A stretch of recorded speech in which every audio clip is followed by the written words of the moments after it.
Hello, everyone, and welcome to Burning River TV. We are here at Goodyear Ballpark watching as the Arizona League Indians 2 team looks to wrap up a game against the Arizona League Reds. We're going into the top of the ninth right now. The game is tied 3-3. The Reds have 6 hits, the Indians only have 3. The first 2 hits were both doubles by second baseman Gianti Turner. The third hit was a triple that led to a run off the bat of Bo Naylor, who is playing third base today. Currently on the mound is Christopher Santana. He came in last inning in replace of Wilson Meza.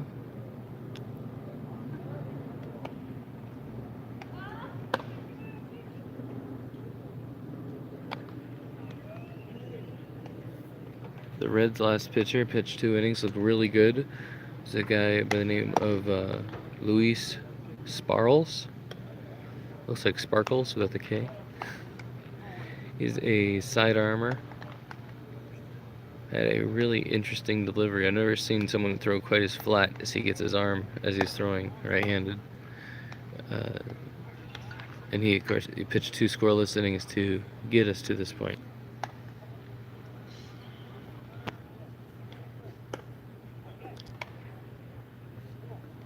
Christopher Santana is a new-ish pitcher for the Indians. Last year he was in the Dominican Summer League.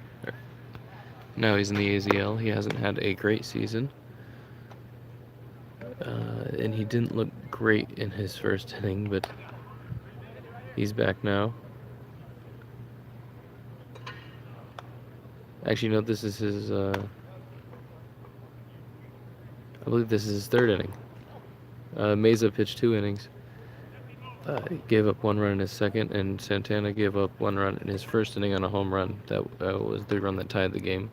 But since then, he had pitched 1 good inning and is now going for his second inning.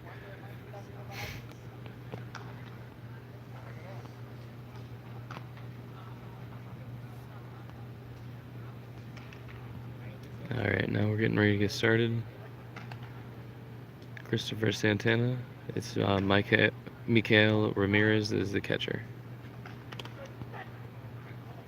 It has been a rough day for Mikael behind the plate. And it's been a rough day for the umpire as well. Last inning, Gianti Turner hit a line drive foul ball straight back into the umpire's chest. And he looks like he's just about done with this game. Of course, on that one, there was no contact by the hitter. Just Mikael is having a hard time getting down and blocking these balls. He does have a very good throwing arm, so when he does get the ball, he's very proficient at throwing runners out. So if you put him and Bo Naylor together, you have one really good defensive catcher. But either by themselves are not really a complete package yet. Of course, they're both really young, and this is the lowest level in the United States for the minor leagues.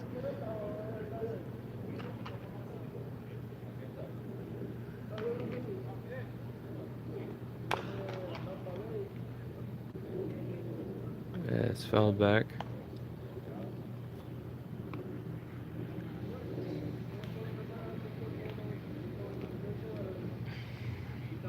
Counts 1-1.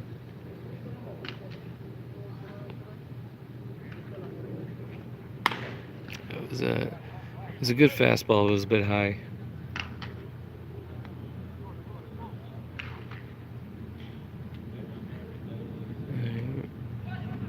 Counts 2-1 for Christopher Santana. Oh, that was pretty close there. I don't know, the quality isn't great on the broadcast, but looked like maybe it just missed a little bit inside.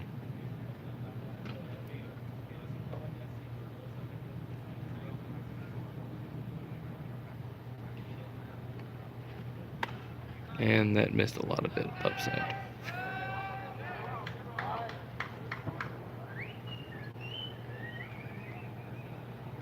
This game has moved fairly quickly tonight, but it's really slowing down now. Santana's probably tiring. Looking for his third inning here. The last inning was really quick. That's why he's able to throw this one. Lenny Torres started but only went 3 innings, despite allowing just 1 run. And then Preston Claiborne pitched a scoreless inning. He allowed a double, but struck out the last batter on a pair of beautiful curved balls. Then we had Meza for 2, and now we're on to Santana.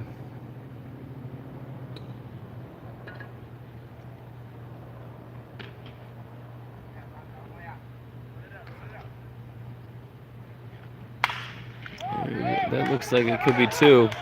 Rocchio makes the play, throws to Deolio, and that is a double play. Reds runner caught napping on first base.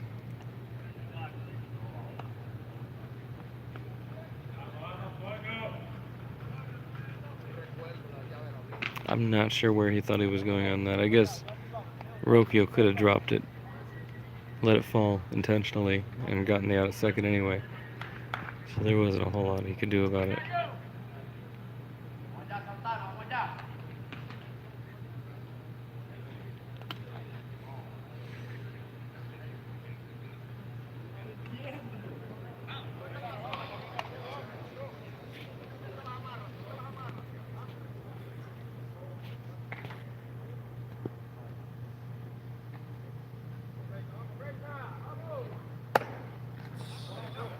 Ball 2.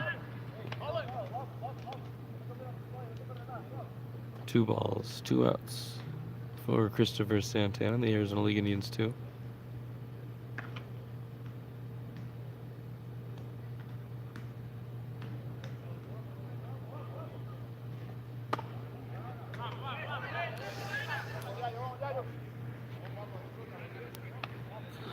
This is an important game for the Arizona League Indians second team, as will be all the rest coming down the line, because yesterday, Monday night, each Arizona League Indians 2 and 1 each played 2 games, and they won all 4. There he goes, he walks, another bag. Lucky they got the double play. So by winning all 4 games, the Arizona League Indians 1 team took over the division lead in the Arizona League Central. Okay. I'm gonna go back here. The way the playoffs work in the Arizona League is that the winner of the first half and the winner of the second half each get one of the 2 playoff spots. So the Indians 1 team won the first half, so they already have a playoff spot. If they also win the second half, then the second playoff team spot goes to the team with the next best record. Right now, that is the AZL White Sox. But it's only up by a half a game over the AZL Indians 2 team. So if the AZL Indians 2 can make up that half a game, and it's just 1 win difference, the White Sox have played 1 more game than the Indians. So the Indians just need to win 1 more game than the White Sox, and they'll take that overall record. They are a game and a half behind in the second half, though. So if the White Sox win the second half outright, it won't matter if the Indians make up that half a game they're behind.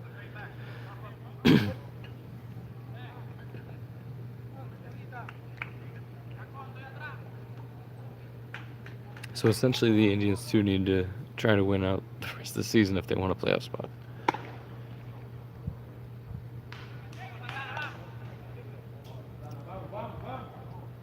On Wednesday, the 2 Indians teams will be playing each other, which is it's kind of a lose-lose situation for the AZL Indians too, because they need the Indians 1 to continue to win the Central Division for the second half.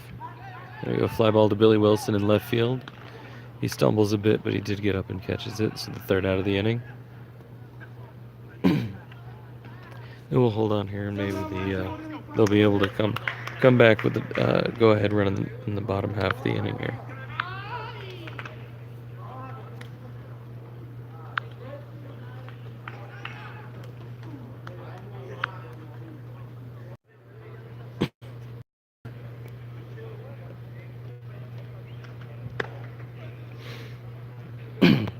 Yes, this is a big game for the Indians too. And tomorrow will be an interesting game. Okay, so this is Luis Sparles back in again. Right-hander, was in the Dominican Summer League last year for the Reds. See if we can look at him a little more closely. Oh, that was crazy. There, let's just see what this looks like.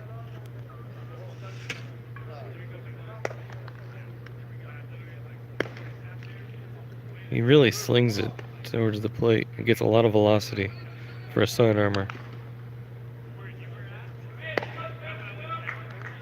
Very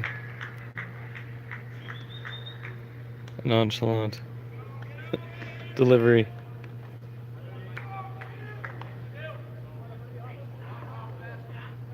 Almost like he's just flipping it to the catcher. All right, here we go. Indians tie game 3-3, bottom of the ninth. This is Sparles' third inning pitch, so he's got to be getting a bit worn down too. And that pitch would appear to show that, as the first pitch is in the dirt.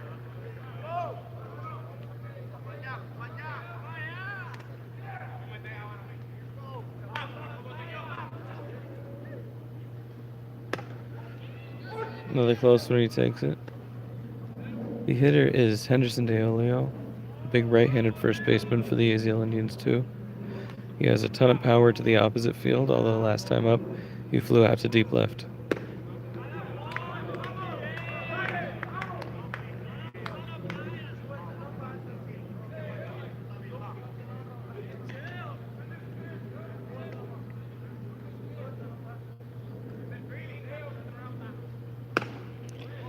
He hasn't hit a ton of home runs this year, but he definitely has a chance of ending this thing on one swing of the bat.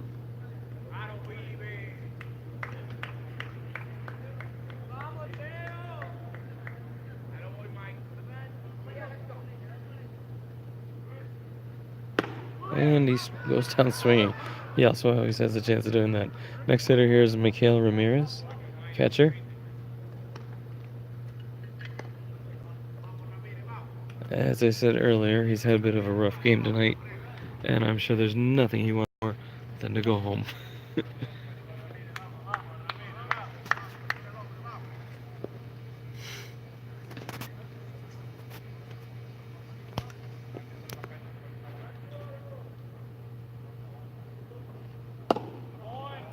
It's ball one to Ramirez.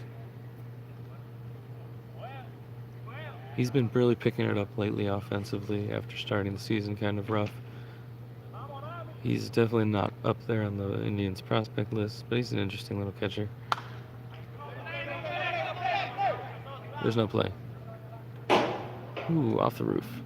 And back down. Hit against the screen in the first row of the seats.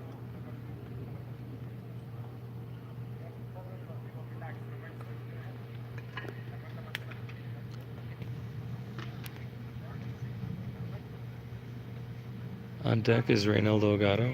He's probably been the Indians' most consistent hitter all season. He's also been their best at drawing the walk by a long shot. So he would have been a great guy to have up to start the inning.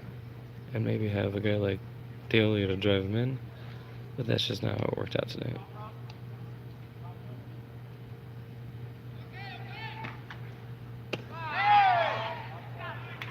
That was close. Breaking pitch. Must have been a bit outside.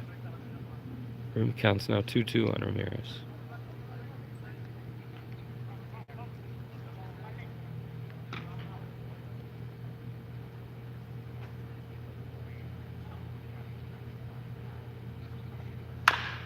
No ground ball to short. And Ramirez is out. The play was way closer than it should have been, considering Ramirez's speed. And how weakly that ball was hit. Here we go. This is we're nearing the end of this recording. No matter what happens, because I'm not doing extra innings. This has been a long day for everybody. They had, as I said, they played a doubleheader last night against the Brewers. So they played 14 innings yesterday, back here again to play 9. Have to play 9 more 11 in the morning tomorrow, when it's probably going to be about 105 degrees.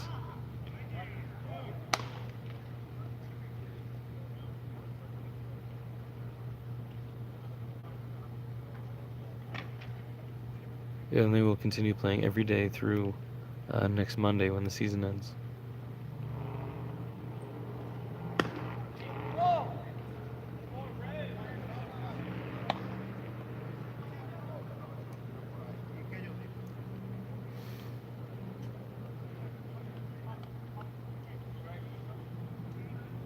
Counts 2-0 to the patient Raynel Delgado. On deck is Gianti Turner. Oh, here we go. Ground ball to second. And Delgado is out. We are going to extra innings, but we are not going into extra innings. They are going into extra innings. We are not. Enjoy the rest of your night. This has been Burning River TV. Now enjoy a few words from our sponsors.